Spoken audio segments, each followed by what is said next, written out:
इसी तरह से रमज़ान के महीने का जो सबसे बड़ा चोर है, और मैं तकरीबन ये 8-10 साल से देख रहा हूँ, और आप भी सुनने के बाद कहेंगे कि हाँ मौलाना ने सही बात कही है। रमज़ान के महीने का जो सबसे बड़ा चोर है वो मौजूदा ज़माने में जो आजकल चल रहा है वो IPL है। देख लीजिए, ये सबसे बड़ा चोर है। IPL देखने के चक्कर में नौजवाना जो है इशा की नमाज भी नहीं पढ़ती और तरावी भी नहीं पढ़ती। कि पिछले 8-10 सालों से मैं देख रहा हूँ कि रमज़ान के महीने ही में आता है, और लोग जो है उन गैर कौम के, उन नापाक लोगों के हरकत और सकनात को देखने के लिए कब से बैठे रहते हैं? अफ्तारी का पूरा साज सामान ले करके बैठे रहते हैं। उनको देखने के लिए वहीं पर रोज़ा भी खोलते हैं और हटते भी नहीं है। पेशाब पैखाना भी लगा तो नहीं जाते, मजबूरी में अब कहाँ कपड़े में हो जाता तो टीवी पर के सामने से उठ करके जाते हैं। ऐसी हालत आ गई है। कितने ऐसे नौजवान हैं जो IPL के चक्कर में इशा की नमाज और तरावी की नमाज नहीं पढ़ते।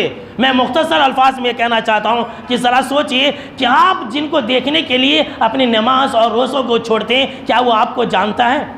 वो खेल रहा है, करोड़ों में लाखों रुपया में उसकी बोली लगती है। आपको क्या मिल रहा है? आप उसको देख रहे हैं, आप उसको देखने के चक्कर में अपना कीमती वक्त और लम्हा बर्बाद कर रहे हैं, रमज़ान के महीने को गंवा रहे हैं। आपको क्या मिल रहा है भाई? चलिए वो खेल रहा है, उसको फ़ायदा मिल रहा है, लाखों रुपया कमा रहा है, एक मैच का कमा रहा है, लेकिन हम मुसलमानों क्या मिल रहा है? जो आपको जानता तक नहीं है, जो आपका नाम तक नहीं जानता है, जो आपके आखिरत में कुछ काम नहीं आ सकता है, जिसकी आखिरत खुद बर्बाद है, आप उसके पीछे अपनी आखिरत को बर्बाद कर रहे हैं, आप उसके पीछे अपने रमज़ान को बर्बाद कर रहे हैं। तो हमसे बड़ा बदनसीब कौन होगा? लिहाजा IPL के चक्कर में ना पड़े।